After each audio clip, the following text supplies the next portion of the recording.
Shabbat Shalom à toutes et à tous. Bienvenue dans cette nouvelle vidéo de WFI Martinique et aujourd'hui nous verrons à propos du nouveau sujet qui est, que la vidéo n'est pas une, que la vérité n'est pas une religion. Alors tout d'abord, qu'est-ce que je veux dire par là? Le mot religion, déjà pour commencer, veut signifier en latin le fait de relier, ok? Et cette définition justement peut être rapportée par la suite en grec au terme, plutôt renvoie donc, comme on le voit ici, à ce qu'on appelle l'axiophanie de la religion et qui est étroitement lié lui-même avec l'axiologie. Et très clairement, l'axiologie est, comme on le dit ici, une étude de la nature, les sources et le type de valeurs sociales et morales, et ils le font aussi par exemple pour la Bible. C'est un domaine de la philosophie interdisciplinaire et étroitement associé aux sciences humaines, sociales telles que l'économie, la sociologie, l'anthropologie et la psychologie. Mais entre autres, ce genre de pratiques seront faites par des gens qui vont prendre par exemple la Bible ou bien n'importe quelle autre œuvre ou bien pensée ou bien concept et ils vont y faire à partir de cela leur propre idée, leur propre définition de ce que c'est en train de raconter. Et vraiment les racines de la religion catholique, que ce soit pour les autres religions qui se basent sur la Bible, reviennent de nature profonde à cela. Ce ne sont pas ce qu'on apprend dans le catholicisme n'est pas entièrement basé sur la Bible, mais plutôt basé sur ce que ces philosophes, selon leur perspective, en lisant la Bible, ce que eux, ils considèrent comme étant la vérité de ce que ça raconte. Et ce n'est pas parce que leur perspective de comment ils comprennent quelque chose est ce que la Bible raconte. Donc, pour commencer, allons dans... Allons dans... Hop, ici plutôt. Voilà. Donc, hop, c'est parfait, c'est déjà là. Ok, donc allons pour commencer dans Romains. Oh non, Romains. Dans Romains, chapitre 9, versets 4 à 5. Parce que ce qui est dans la vérité qui est dans la Bible, déjà pour commencer, il a été donné seulement à un seul groupe de personnes, pas à tout le monde, contrairement à ceux qui nous font apprendre, par exemple, à l'église. Parce que justement, ces gens-là se basent sur la Bible, mais selon ce que eux-mêmes ils pensent, et pas selon ce qui est écrit noir sur blanc. Et ce qui est écrit ici, dans Romains 9, 4 à 5, ça nous dit quoi? Qui sont Israélites, à qui appartiennent l'adoption et la gloire, et les alliances, et la loi, et le culte. Le culte et l'alliance que Dieu a faite avec les Israélites. Tout ça là, la loi aussi d'ailleurs, qui n'est toujours pas abolie, contrairement à ce que certains disent, appartiennent à qui? C'est qui sont Israélites. Ce n'est pas tout le monde qui est Israélite. Et les promesses et les patriarches de qui sont issus selon la chair, attention, selon la chair, c'est-à-dire c'est vraiment de sang et de race. Le Christ qui est au-dessus de toute chose, Dieu béni éternellement, Amen. On sait que le Christ était de la tribu de Juda. Il est un Israélite, il n'est pas un Chinois, il n'est pas un Caucasien, ou bien un Édomite aussi, comme on les appelle plutôt, c'est leur vrai nom. Il n'est pas un Caucasien, il n'est pas un Moabite, un Ammonite, un Couche. C'est un Israélite. Il vient de la tribu d'Israël, de la tribu de Juda. C'est ça qu'on nous dit ici selon la chair. Et je vais voir ça plus tard dans une autre vidéo par rapport à l'Immaculée Conception. Mais on verra ça plus tard dans une autre vidéo. Ici selon la chair. Parce qu'il vient de sang, vers les liens du sang de la tribu de Juda et donc du peuple d'Israël. C'est ça qu'ici ça nous dit sont les patriarches. Les patriarches, ce sont les 12 fils qui représentent chacune des tribus d'Israël, c'est-à-dire Benjamin, Manassé, Issachar, Benjamin, je l'ai dit, Judas, Lévi, etc. Ce sont des patriarches pour les 12 tribus d'Israël. Et c'est à eux qu'appartiennent la gloire, les alliances, la loi et le culte et toutes les promesses qui ont été écrites dans le livre de la Bible. Pas à personne d'autre. Et le Christ, parce qu'il est justement lui-même un Israélite. On nous a bien dit avant ici qu'ils sont Israélites, qui appartiennent. C'est-à-dire que tout ce qu'on va dire là, tout ce qui est dans ce livre appartient aux Israélites et à personne d'autre. Donc, allons dans Deutéronome.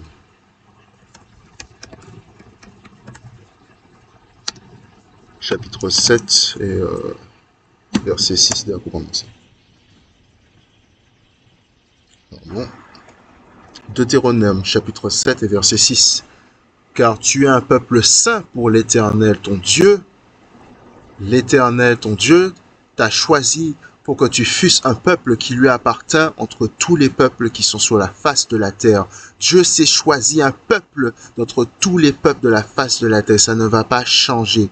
Même dans le Nouveau Testament, là on est dans l'Ancien Testament, mais avant on était dans le Nouveau Testament, dans Romains, on nous le répétait encore. Ce qui est écrit dans ce livre ne disparaît pas. Il est écrit pour une raison. Dieu n'est pas un humain. Il ne va pas faire « Ah, j'ai fait une erreur, donc maintenant je change d'avis ». Il ne change pas d'avis. Car tu es un peuple saint pour l'Éternel ton Dieu. L'Éternel ton Dieu t'a choisi pour que tu fusses un peuple qui lui appartient entre tous les peuples qui sont sur la face de la terre. C'est-à-dire parmi tous ces peuples-là, il a choisi qui? Israël seulement. Et personne d'autre. C'est à eux qu'appartiennent, on va retourner en arrière, qui sont Israélites, à qui appartiennent l'adoption et la gloire et les alliances. C'est-à-dire l'adoption, la gloire, les alliances, la loi, le culte, les promesses, que ce soit pour être sauvé, que ce soit pour être sauvé quand le jugement arrivera pour aller au paradis. Toutes ces choses-là appartiennent à qui? Israélites. À Israël. Pas au Moab. Pas aux Ashkenaz. Pas à qui que soit de race. Si je traduis en français, voilà, pour celui-là. Car tu es un peuple saint pour le Seigneur ton Dieu. Le Seigneur ton Dieu t'a choisi pour être un peuple spécial en soi, au-dessus de tous ceux qui sont sur la face de la terre. Voilà pourquoi on préfère la King James Version, parce qu'elle est beaucoup plus directe au niveau de sa traduction que par exemple la Louis II qui est en français, de base. Il nous a choisi pour qu'on soit un peuple spécial, au-dessus, c'est-à-dire supérieur même. C'est qui joue le mieux au basket dans les autres sports, que ce soit la boxe, que ce soit la course, qui sait à chaque fois, qui sait mieux chanter, les plus grands chanteurs. Ce sont qui? Ce sont les dits noirs, qu'on nous appelle noirs dans le monde. Mais ce sont des Israélites, c'est Israël. Et on verra ça dans une autre vidéo pour qui sont vraiment les Israélites. Pourquoi je dis ça? Qui sont au-dessus de tous ceux qui sont sur la face de la terre. Ok? Donc, verset 7 à 8. Plutôt, je peux laisser le 6 aussi. Verset 7. Ce n'est point parce que vous surpassez en nombre tous les peuples que l'Éternel s'est attaché à vous et qu'il vous a choisi, car vous êtes le moindre de tous les peuples. Mais c'est parce que l'Éternel vous aime, parce qu'il a voulu tenir le serment qu'il a fait à vos pères, avec Isaac, Jacob, etc. Toutes ces promesses-là qu'on voit dans l'Ancien Testament tiennent jusqu'à aujourd'hui. L'Éternel vous a fait sortir par sa main puissante, vous a délivré de la maison de servitude, de la main de Pharaon, roi d'Égypte. D'accord? Dieu a sauvé Israël, il n'a pas sauvé les autres nations, c'est pas pour eux qu'il est venu. Je traduis ici, voilà qu'est-ce que ça donne plutôt. Le Seigneur ne vous a pas placé le Seigneur ne vous a pas placé son amour, ni choisi, car vous étiez plus nombreux que n'importe quel peuple, car vous étiez les plus faibles de tous les gens. Mais parce que le Seigneur vous aimait et parce qu'il voulait tenir le serment qu'il avait prêté à vos pères, le Seigneur vous a fait sortir d'une main puissante et vous a racheté de la maison des esclaves, de la main du Pharaon, roi d'Égypte.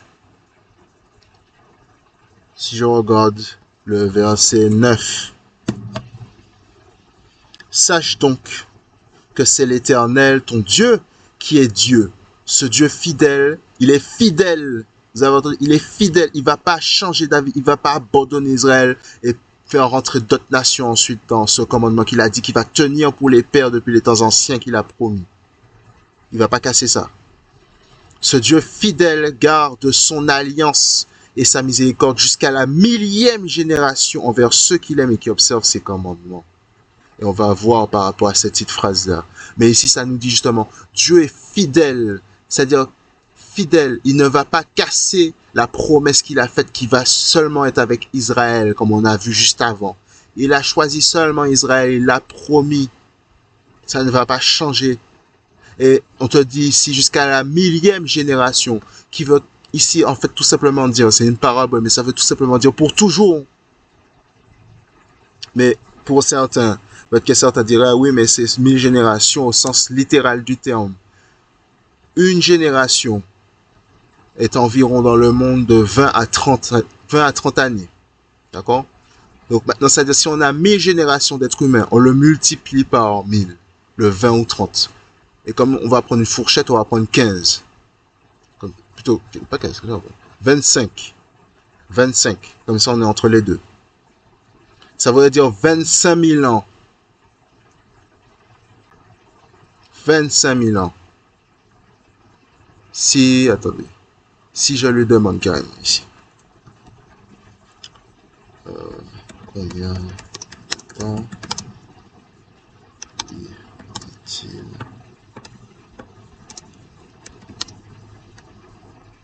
en termes d'années depuis. On va prendre une fourchette qui est beaucoup plus loin que ça, Moïse. Jusqu'à aujourd'hui. Donc, qu'est-ce qu'il va nous dire? Ça représenterait 25 000 ans en moyenne, hein, rappelez-vous. Il n'y a même pas 5 000 ans qui est passé depuis le temps de Moïse. Même pas 5 000 ans. Même pas 5 000 ans. Depuis le temps de Moïse, on n'a pas passé ne serait-ce 5 000 ans. Depuis notre ère de maintenant. Ici, ça nous dit mes générations. C'est-à-dire que même si quelqu'un voudrait venir, et le prendre au sens littéral du terme, fait son choix. Ça voudrait dire au minimum, une génération, rappelez-vous, c'est 20 à 30 années humaines. Ça voudrait dire que ce soit si on multiplie par 1000, on rajoute les zéros, ça représenterait environ de 20 à 30 000 ans au minimum, si quelqu'un prendrait ça au sens littéral du terme. C'est-à-dire que maintenant, il s'en fiche d'Israël, etc., il casse tout ça. C'est-à-dire qu'il faudrait au moins 20 000 ans depuis Moïse. On n'est même pas passé 5 000 ans, en moyenne. On est encore très loin. Et encore ici, je le dis, mais ça veut dire pour toujours. Ok. Donc, allons dans Exode. Chapitre 6, verset 8, qui nous dit: Je vous ferai entrer dans le pays que j'ai juré de donner à Abraham, à Isaac et à Jacob. Je vous le donnerai en possession, moi l'Éternel. Voici l'une des promesses qu'il a faites. En ce moment, Israël n'est pas dans sa terre d'origine. Cette prophétie n'a pas encore été accomplie. Je ne mens pas. Si on va dans... Si je ne me trompe pas, c'était...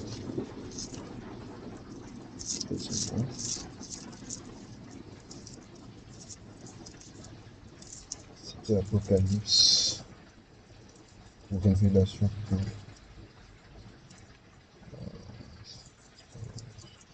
Chapitre 9, si je ne me trompe pas.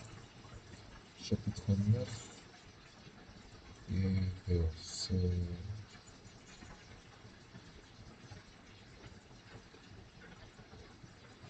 Est-ce que c'était chapitre 10?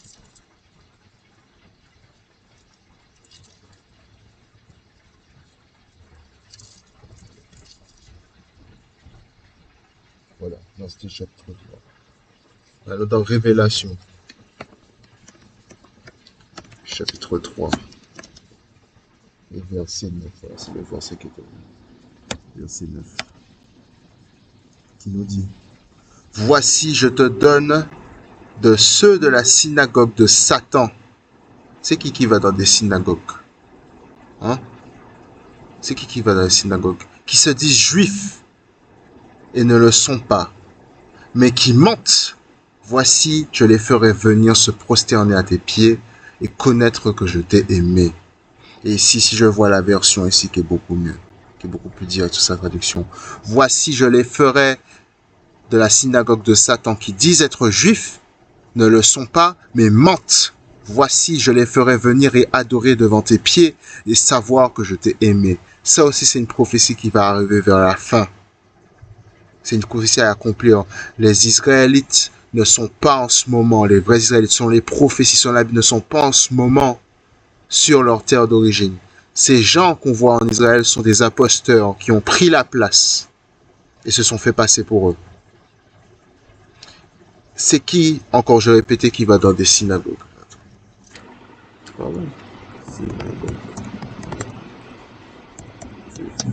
Qui s'appellent juifs. Voilà. C'est eux qui vont dans des synagogues. C'est une synagogue. Ici, c'est qu'en anglais, the synagogue is a Jewish place of worship, ce qui veut dire la synagogue est l'endroit d'adoration des juifs. Ce sont les faux juifs qui sont là. Ils n'en sont pas censés être là. Les prophéties ne se sont pas encore accomplies. Maintenant, je vais faire vite fait une petite fenêtre sous les côtés très rapidement. Mais tout ça là, c'est par rapport à quoi? C'est par rapport à ça. Tout Israël a transgressé ta loi et s'est détourné pour ne pas écouter ta voix. Alors se sont répandues sur nous les malédictions et les imprécations qui sont écrites dans la loi de Moïse, serviteur de Dieu, parce que nous avons péché contre Dieu. Nous avons péché. C'est pour ça que nous sommes allés en esclavage. C'est pour ça que nous vivons comme nous vivons aujourd'hui. Et qu'est-ce qu'il y avait écrit juste avant? Je tourne en arrière. Il aura miséricorde jusqu'à la 1000e génération vers ceux qui l'aiment, qui observent ses commandements.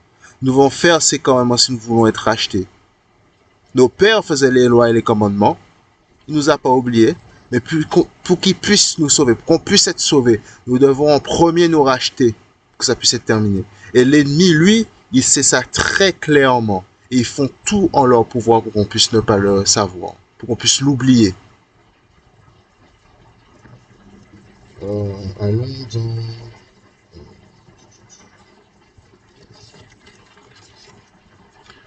Allons dans Deutéronome.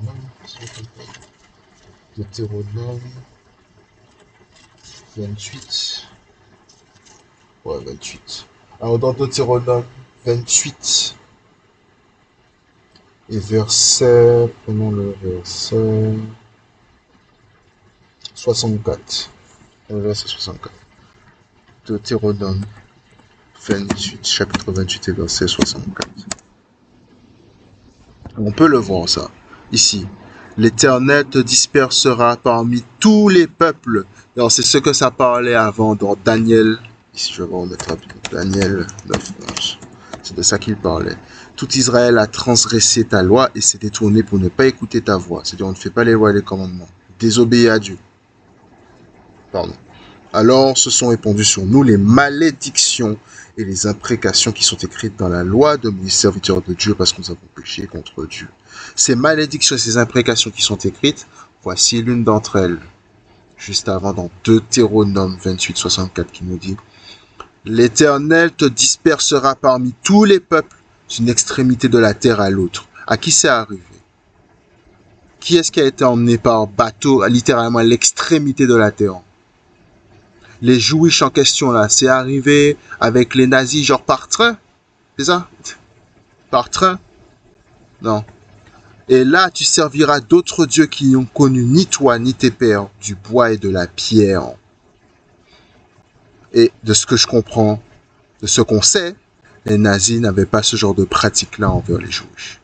Genre de les faire adorer d'autres dieux. Non, non, non. C'est pas ce qu'on raconte. On les enfermait, on les tuait, si on veut. Mais il n'y avait pas ce genre de pratique-là. C'est qui nous a ramenés sur des bateaux depuis vers l'autre monde et qui venaient avec leur croix et nous obligeaient à adorer un Dieu de pierre et de bois, une croix ou bien la soi-disant Vierge Marie. Hein? Qu'est-ce que Dieu nous dit par rapport à ça dans Exode? là où il y a les lois et les commandements, dans Exode chapitre 20, si je cherche Pierre, voilà, ici, verset 25. Alors ici, c'est écrit, je vais vous montrer un peu avant. Alors Dieu prononça toutes ces paroles en disant, je suis l'Éternel, ton Dieu, qui t'a fait sortir du pays d'Égypte de la maison de servitude. Tu n'auras pas d'autre Dieu devant ma face. Tu te feras point d'image taillée, ni de représentation quelconque des choses qui sont en haut dans les cieux, qui sont en bas sur la terre et qui sont dans les eaux plus bas que la terre. On ne fait pas de représentation à partir de bois ou de pierre ou bien par rapport à quelqu'un, c'est-à-dire la Vierge, la Marie elle-même aussi, qui était une humaine en question. On ne fait pas de statue de ça pour s'abaisser devant et prier. C'est de l'idolâtrie. Ça n'a rien à voir avec la Bible. Et si je retourne au verset 25, si tu m'élèves un autel, même pour Dieu, regardez, si tu m'élèves un autel de pierre, tu ne le bâtiras point en pierre taillée. Car en passant ton ciseau sur la pierre, tu le profanerais. Parce que Dieu sait déjà qui on est des humains, qu'on serait tenté de faire des dessins, de faire des icônes pour le représenter, et qu'au final, qu'est-ce qu'on ferait? On referait exactement ce qu'on fait là maintenant, on adorait ces icônes-là qui ne le représentent pas du tout. Une icône, une image faite par la main d'un homme, ne peut pas représenter Dieu, ne peut pas être adoré.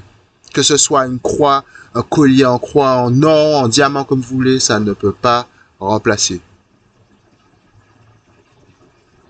Mais pour la finalité de tout ça là, j'ai pu montrer justement que par rapport à Israël, Dieu a choisi Israël et personne d'autre, et surtout pas l'homme dit blanc, qui s'appelle blanc.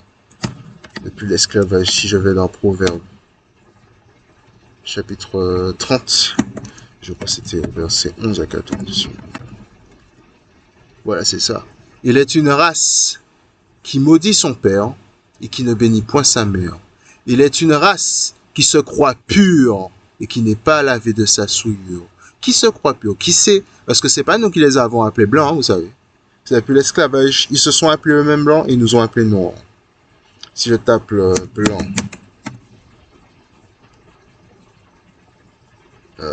représentation.